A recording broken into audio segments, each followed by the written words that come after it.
Welcome to the Deep Dive. We have a seriously fascinating topic lined up for you today. We really do. We're pulling from a source document titled The Journey of Tithe in the Biblical Story. Right. And our mission for this deep dive is basically to unpack how the whole concept of giving a portion of your wealth, specifically 10%, how that evolved over thousands of years. Yeah, because it's not just a static rule. We're going to see how human societies went from these raw, totally voluntary acts of gratitude to, well, highly complex legal structures. And then ultimately ending up at this really radical philosophy of open-ended generosity. It's quite a journey. It is. But before we get into the weeds, I do want to set some quick parameters for you. We are analyzing this document to understand the historical and sociological evolution of an idea. Right, exactly. We're keeping it impartial. Yeah, we aren't endorsing a specific theology or, preaching a religious doctrine to you today. We're just looking at how this text frames human behavior, economics, and spirituality. Which is honestly what makes it so compelling. Because, when you hear the word tithe, you probably get a very specific kind of administrative image in your head, right? Oh, definitely. Like a collection plate or a tax deduction form. Exactly. A line item on a budget. It feels very driven by fractions and spreadsheets. But our source document just completely shatters that sanitized view. It really does. Because when you trace this concept back to its origins, it looks nothing like that. Right. Like you're looking at ancient warlords dividing up spoils of battle. You're looking at massive mandatory national festivals. And what might actually be one of the earliest recorded blueprints for a state-run social welfare system, which is wild. It is wild. The contrast between our modern perception and the ancient reality is just staggering. So to really understand the mechanisms at play, we actually have to bypass the eras of established religion completely. We need to go all the way back to the patriarchal period. Right, to see humanity's initial, uncoerced reactions to wealth and survival. Which takes us first to the book of Genesis. Specifically chapter 14, with the figure of Abraham. And the context here is definitely not a standard agricultural harvest or a weekly paycheck. Abraham has just come back from this massive, victorious military campaign. Right. And he encounters this figure named Melchizedek, who is described as the priest of God Most High. And Abraham he hands over 10% of the spoils of war. And looking at the psychology of this, there's no state infrastructure here. None at all. There's no religious law mandating a cut. So it seems to be this purely spontaneous, totally unprompted transfer of wealth. It's like tipping at a restaurant before the concept of a mandatory gratuity was ever invented. That is a great analogy. It's purely spontaneous. The mechanism driving this is essentially the materialization of gratitude. Wow, okay. Yeah, and it's a recognition of an external locus of control. Because in the ancient Near Eastern context, victory in battle was inextricably linked to divine favor. Right, you didn't just win on your own merits. Exactly. So by voluntarily giving up a tenth of the spoils, which represented immense physical wealth, the text frames Abraham as making a profound psychological declaration. Because he's actively subverting that human instinct to just hoard the rewards of his own violence. Precisely. He is stating that the power, the strategy, the ultimate provision, it all came from a higher source. It's a deeply personal expression of his worldview. Isn't it fascinating, though, that the very first tithe wasn't a slice of a harvest, but literally the spoils of a battle? It is super interesting because at this stage, tithing wasn't an institution at all. It was completely unregulated. But uncoerced gratitude isn't the only psychological driver in this early era, is it? Because just a few chapters later in Genesis 28, we get Abraham's grandson, Jacob. Right, and Jacob's approach to the 10% concept is wildly different. Yeah, he's basically on the run. His future is totally uncertain, and he makes this vow. He sets up a conditional framework. Right, he says that if God protects him, provides food and clothing, and ensures his safe return, then he will give a tenth of everything he receives. Which is such a massive pivot. We move from Abraham's retrospective gratitude to Jacob's, prospective negotiation. Yeah, Jacob is basically utilizing the concept of a tithe as a form of spiritual risk management. I do want to push back on the nobility of that, though. Isn't Jacob's conditional if-then deal essentially the exact opposite of what Abraham did? Well, the text certainly doesn't shy away from the transactional nature of it. Right, because Abraham gave out of abundance after the fact. But Jacob is terrified, he's bargaining, essentially trying to put a deity on retainer for a 10% fee. It's a very different vibe, for sure, but the through line connecting them is that the tithe at this stage of human history is still entirely individualized. Ah, I see. It's a personal mechanism for navigating the unknown. Exactly. Whether it's driven by overwhelming relief after a battle or profound anxiety for a journey, the 10% is a self-imposed metric. It's not an institution yet. But of course, a society cannot run on the spontaneous gratitude of its warriors or the desperate bargains of its travelers. No, it definitely can't. So as the narrative moves forward, we see this wandering family evolve into the nation of Israel. And a nation requires infrastructure, administration, and an economic engine. Which brings us to the era of Moses. And this is where the entire concept undergoes a massive socioeconomic mutation. The shift here is monumental, right? Absolutely. Under the Mosaic Law, that voluntary impulse is codified into a mandatory, highly structured societal obligation. The tithe literally becomes the economic bedrock of the nation. But the source document highlights a crucial nuance here. This wasn't just a monolithic tax dumped into one big royal treasury. No, not at all. It was mathematically fragmented to sustain very specific pillars of society. So let's unpack the macroeconomic mechanics of this, because the design is honestly incredibly intricate. First, you have the portion allocated to the Levites in Numbers 18. Right. And skipping the basic Sunday school summary, the socioeconomic reality here is that the Levites were an entire demographic sector legally barred from owning real estate. Wait, really? No real estate at all? None. They couldn't engage in primary agricultural production. They managed the religious and civil administration instead. Wow. So if we unpack this tithe acts like an income tax to fund a massive landless civil service. Exactly. Which is an incredibly fragile economic tightrope to walk in an agrarian society, you know. Oh, for sure. If you legally prevent a huge portion of your population from farming, their survival is totally dependent on the producers actually paying up. Right. And the text frames this arrangement as a localized, decentralized support system. Mm-hmm. The farmers are directly sustaining the administrators within their own communities. Okay, so that's the Levites, but then the text introduces the festival tithe in Deuteronomy 14, and the economic mechanism here is entirely different. It is. This portion of the wealth was mandated to be set aside specifically for religious festivals. And the text specifies it is to be consumed in celebration before God. So it basically functions like a legally enforced, localized economic stimulus package. Yes. Combined with a mandatory vacation fund, it is a profound preventative measure against the human instinct toward just relentless, unbroken labor. That is amazing. The legal code is literally forcing the populace to stop working, gather together, and consume a percentage of their own GDP in a party environment. Yeah, it builds social cohesion and prevents the hoarding of wealth, because it ensures it's periodically infused back into the community. And that communal focus gets even more aggressive with the third component, the social justice tithe. Right, also in Deuteronomy 14. The text outlines that every third year, the tithe is stored locally for a very specific demographic: the Levites, the foreigners, the orphans, and the widows. Because in the ancient world, lacking lands or a patriarchal family structure basically meant imminent starvation. So this was literally a matter of life and death. Exactly. The structural brilliance of this cannot be overstated. The Mosaic Law takes the spiritual concept of a tithe and weaponizes it against systemic poverty. It intertwines devotion to God with the literal physical survival of the marginalized. It really does. It gave tithing a profound social justice dimension. I do have to challenge the terminology here a bit, though. If we look at this combination, an income tax for civil servants, a mandatory vacation fund, and a state-run welfare system, why call it a tithe at all? That's a fair question. At this point, isn't this just a mandatory taxation system wrapped up in religious language? And that is the exact tension the text wants you to grapple with.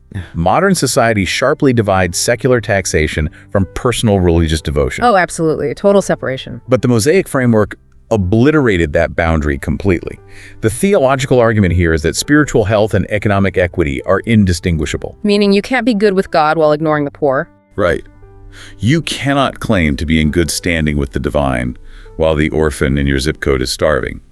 Your worship had an unavoidable economic cost that directly benefited your neighbor. But a legal system, no matter how brilliantly structured, is only as robust as the compliance of its citizens, right? Unfortunately, yes. It assumes a baseline of empathy. So what happens when that initial fervor wears off, economic pressures mount, and human greed takes over? Systemic collapse. And that brings us right into the era of the prophets. Okay, yeah. because the prophets step into the narrative during periods of really deep national dysfunction, severe economic inequality, and moral decay. Exactly. And we see this vividly in the book of Malachi, chapter 3. The language the prophet uses is incredibly aggressive. It really is. The text frames God as bluntly accusing the entire nation of robbing him by withholding their tithes and offerings. Is a severe indictment. And it's followed by a promise that returning to faithful giving will unlock overwhelming blessings. The rhetoric is intentionally shocking, right? Very. Because the Israelites had started treating the tithe as a burdensome tax to be evaded through technicalities rather than the lifeblood of their society. Let's look at the psychology of that evasion for a second. When a modern citizen dodges taxes, they usually rationalize it by claiming government corruption or inefficiency, Right, they justify it to themselves. Were the Israelites making that same rationalization? And also, just to play devil's advocate, when Malachi screams, "You are robbing God," isn't he essentially just acting like an ancient IRS agent using divine guilt to threaten audits? Well, to view the prophets merely as ancient tax collectors really misses the socioeconomic devastation they were responding to. How so? Think back to the mechanics of the Mosaic system we just analyzed. The tithes did not go to a distant deity in the clouds. It went to the landless Levites, the foreigners, the orphans, and the widows. Ah, right. I see where you're going with this. So the robbery Malachi is condemning is not a victimless crime against heaven. It is the literal starvation of the community's most vulnerable people. So if the tithe funded the welfare state, withholding it meant the mechanism of tax evasion here directly correlates to human suffering. Precisely. The prophets are attacking the cognitive dissonance of a society that wants to maintain the aesthetic of religious devotion while actively defunding its own social safety net. Wow. Because when the top tier holds back their resources, the whole infrastructure of care collapses. Exactly. Robbing God, in this context, is really a metaphor for abandoning your neighbor. You cannot divorce spiritual obligations from societal responsibilities. So we trace this fascinating arc, from the spontaneous gratitude of Abraham to the rigorous welfare state of Moses to the systemic breakdown under the prophets. And then the source document brings us to the New Testament. And the paradigm shift here is so severe, it almost gives you whiplash. It really is a radical deconstruction of everything that had been normalized over the previous centuries. Yeah, the strict, mathematically precise legalism of the Old Testament just collides directly with the teachings of Jesus and the early church. Let's look at how Jesus addresses this in Matthew 23. He directs a scathing critique at the religious elite of his day, the Pharisees. And the focal point of his attack is their tithing methodology, right?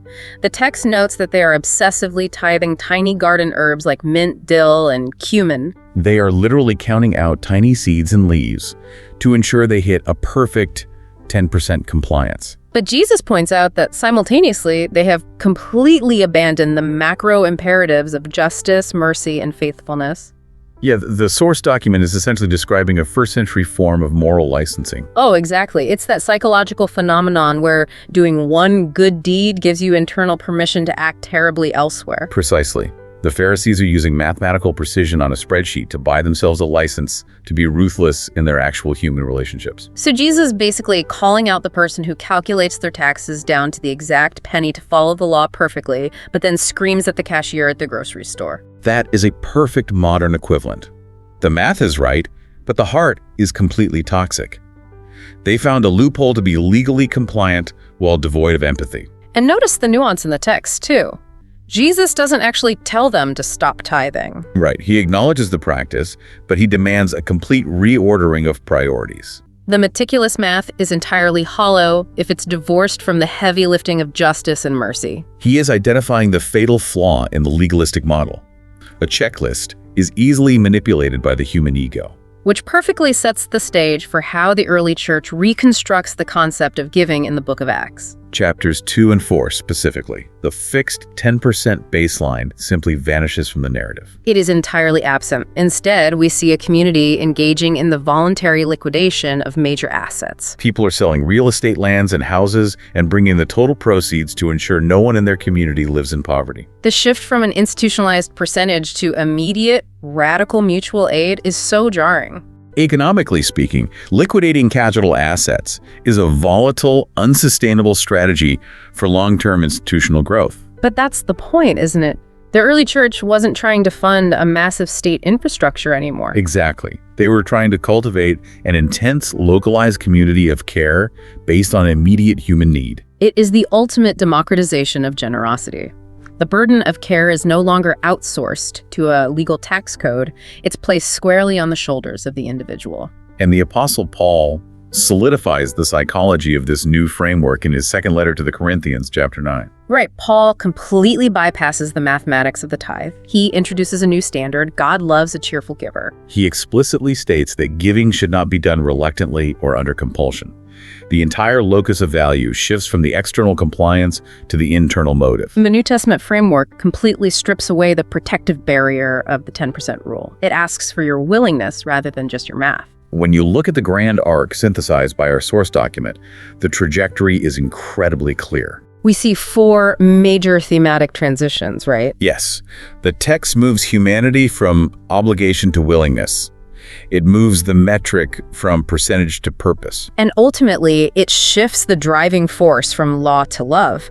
It stops being an accounting exercise and becomes an active, ongoing exercise in empathy and trust. If we look at the historical timeline, the rigid, mandatory tithe of the Old Testament functioned almost like training wheels for human generosity. Training wheels, I like that. The law forced an agrarian society to practice the mechanics of sharing wealth, ensuring the poor were fed and administrators were sustained. But a mature society, according to the New Testament text, shouldn't need the threat of a legal audit to care for its own. Exactly. Which brings up a fascinating psychological question for you. Looking at this whole journey, do you think the New Testament model of open-ended, cheerful giving is actually more difficult than the strict legalism of the Old Testament? Oh, it is definitely harder. If you just have to hit 10%, you write the check, the math is settled, your conscience is cleared. Right, and you don't have to engage emotionally with the poverty around you. Exactly. But give what is needed cheerfully requires constant, uncomfortable proximity to the suffering of your community. It demands self-reflection. It is infinitely more demanding. Legalism requires a calculator, but the New Testament model requires a complete transformation of character. You can no longer outsource your empathy to a tax bracket. It reclaims the uncoerced, spontaneous gratitude of Abraham, but marries it to the fierce, protective social justice of Moses. It is an incredibly high bar for human behavior. And analyzing this journey really forces us to recognize how deeply intertwined our financial habits are with our core values, regardless of what era we live in. It really does. Which leaves us with a lot to process today. Thank you so much for joining us on this exploration of our source text. It was a pleasure. It is rare to find a document that takes a concept as seemingly dry as ancient taxation and reviews it to be such a profound commentary on the human condition. Absolutely. Now, as we wrap up, I want to leave you, the listener, with a final thought to mull over.